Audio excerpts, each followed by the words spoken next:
Isang pagpalang umaga po sa ating lahat. Muli ako si Matt Sebastian and welcome to our daily devotion with Pastor Russell Ocampo. And today our devotion talks about ano ang pinagkaiba ng grace at mercy. So our concept is all about mercy or awa. So ang mercy at grace ay dalawang malalim na katangian ng Diyos na madalas napagpapalit ngunit magkaibang biyaya. Ang ibig sabihin naman ng mercy or awa sa Tagalog ay kapag hindi ibinibigay ng Diyos ang parusa na karapat-dapat sa atin. And ang grace naman ay biyaya, sa Tagalog naman ay kapag ibinibigay ng Diyos ang pagpapala na hindi natin karapat-dapat. So, sa madaling salita, ang mercy is hindi mo tinanggap ang judgment na dapat sa'yo. Ang grace naman is tinanggap mo ang blessing na hindi mo naman dapat makuha. So, ang awa ng Diyos ay dumadaloy sa mga nasasaktan, nagkakamali, at nangangailangan. Sa halip na parusahan tayo, is niyayakap niya tayo ng may habag.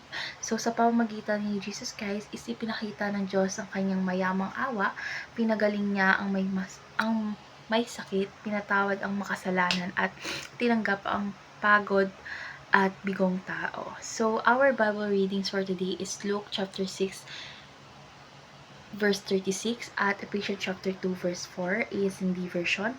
So, sabi sa Luke chapter 6:36, maging maawain kayo gaya ng iyong ama na maawain. So, sabi naman din sa Ephesians chapter 2 verse 4, pero dahil sa Diyos na mayaman sa awa at dahil sa dakila niyang pag-ibig sa atin.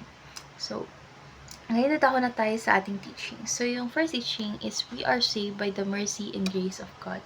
So, tayo ay niligtas hindi dahil sa mabubuting gawa natin, kundi dahil sa awa at biyaya ng Diyos. So, ang awa ang pumigil sa parusa at ang biyaya naman ang nagbigay ng buhay sa atin. Second is we can appeal to God who is rich in mercy.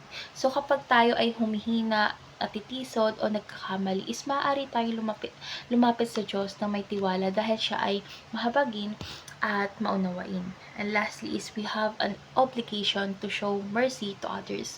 So bilang mga taong pinatawad at kinaawaan ng Diyos, is dapat din tayong matutong umunawa, magpatawad at maging maawain sa kapwa. So, ngayon na tayo sa ating application. So, yung first application is align your life with God's merciful nature. So, huwag tayong maging mapaghigante o mapanunbat.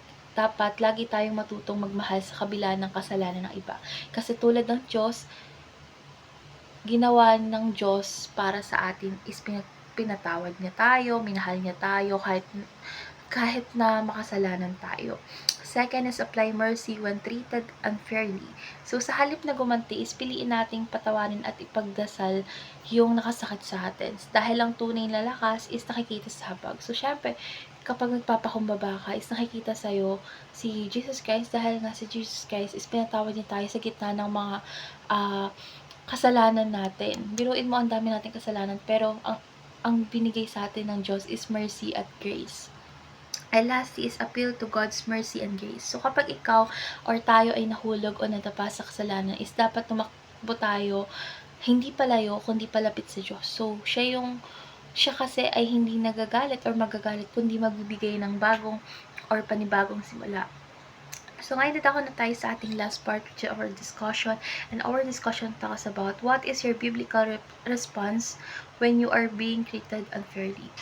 So, para sa akin bilang anak ng Diyos at bilang Kristiyano, ang aking tugon or ang ating dapat na tugon ay hindi dapat ayon sa damdamin, kundi ayon sa salita ng Diyos. So, kapag tayo ay hindi patas na tinrato, tinuturuan tayo ng Bible na maging maawain, magpatawad at magpakumbaba. Hindi dahil mahina tayo, kundi dahil kilala natin ang Diyos na hukom at tagapagtanggol. So, sa halip na gumanti tayo or gumante, tayo ay tinatawag sa Diyos.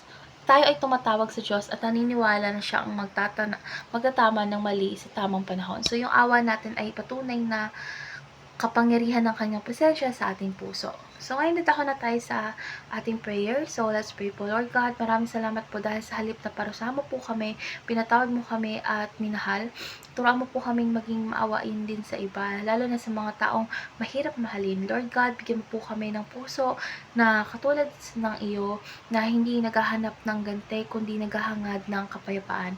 Lord God, sa bawat pagkakataon na ako'y nasasaktan, kami nasasaktan, ipaalala mo po sa amin ang inyong awa na aking natanggap. Sa pangalan ni Jesus, Amen.